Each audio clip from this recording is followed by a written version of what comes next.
povo não quer enxergar. E aí, Braulio? Falando daquela história que eu contei da ceia, Caio, o pessoal confessar, aí o cara mandou aqui assim, Caio Fábio. Me conhece pouco, né? Caio Fábio, É. creio que a mulher que o Braulio citou congrega em minha igreja em que sou pastor. A Bíblia diz, aspas, confessai, pois, os vossos pecados uns aos outros e orai uns pelos outros para serdes curados. Fecha aspas, Tiago 5,16.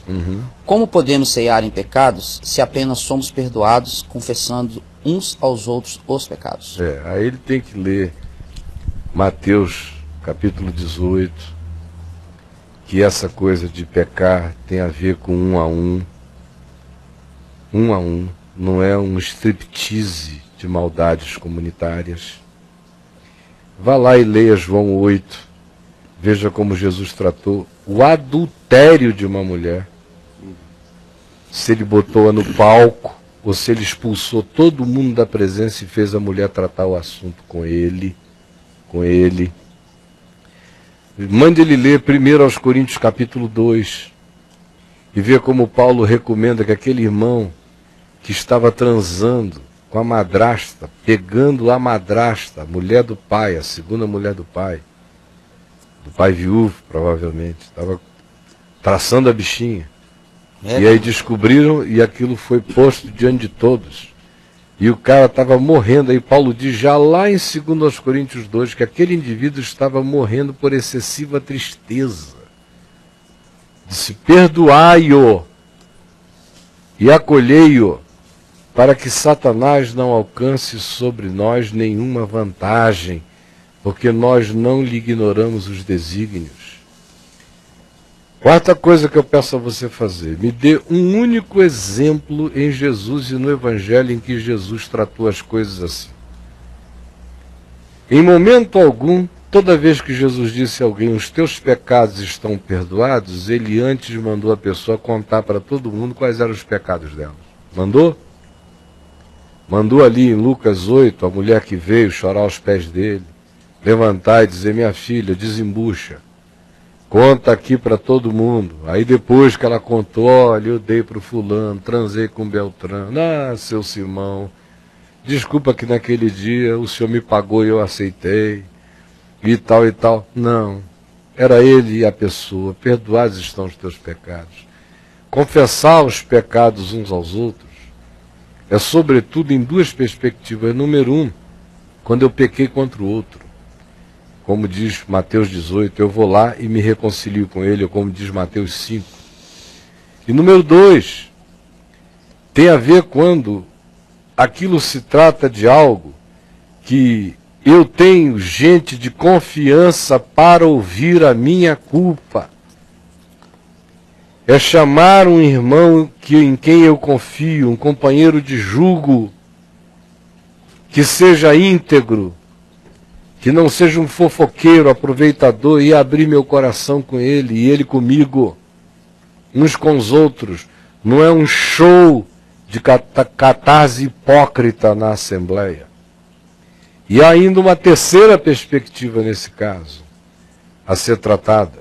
É quando o indivíduo tem consciência absoluta de que ele carrega uma culpa tão potente dentro dele, que foi por causa daquela culpa que se psicossomatizou na vida dele, que ele está hoje ansioso, deprimido, doente, desenvolvendo enfermidades, porque ele não fica livre daquela culpa, porque precisa, até do ponto de vista psicológico, externá-la com alguém, seja alguém contra quem ele pecou, ou não, apenas alguém que pode ouvi-lo com tal maturidade. Mas eu lhe digo que passar disso, você está agarrado a um textinho de Tiago, esquecendo de todo o Evangelho de Jesus. Você tem que aprender a ler Tiago à luz de Jesus, e não Jesus à luz de Tiago. Pegue Tiago 5 e vá conferi-lo com o modo como Jesus tratou os seres humanos, e depois honestamente me diga se você vai continuar fazendo essa panaceia de vergonha pública e de construção de hipócritas e doentes, em nome de um versículo da Bíblia, contra o todo da encarnação do Verbo em Cristo e o modo como Jesus tratou os seres humanos. Essa é a desgraça de você não ler a palavra tendo Jesus como chave interpretativa. Aí o cara elege um versículozinho e faz daquele versículo uma loucura contra o todo do que Jesus praticou, ensinou, viveu e expressou como tratamento de seres humanos. Se você puder sobreviver à verdade do que eu estou lhe dizendo, então continue fazendo esse espetáculo patético.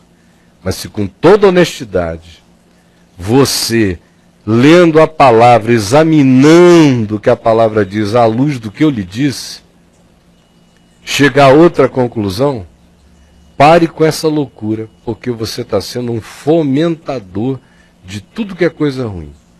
De mentira, de fofoca, de hipocrisia. Não está havendo cura na sua igreja. Está havendo é doença. E uma delas é da hipocrisia. A outra é da fofoca desbragada. A outra ainda é de gente pequena e inocente que vai lá e entra no processo de contar coisas porque não sabe ainda como a banda toca, porque quem já é casca grossa elege os pecados que vai confessar. Não está havendo sinceridade nem cura. Onde há imposição não há sinceridade.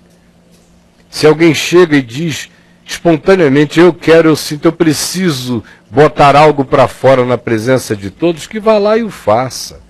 Agora, estabelecer isso como regra, como preceito, é estabelecer a mentira como norma. Meu querido, só um cego não enxerga. E aí?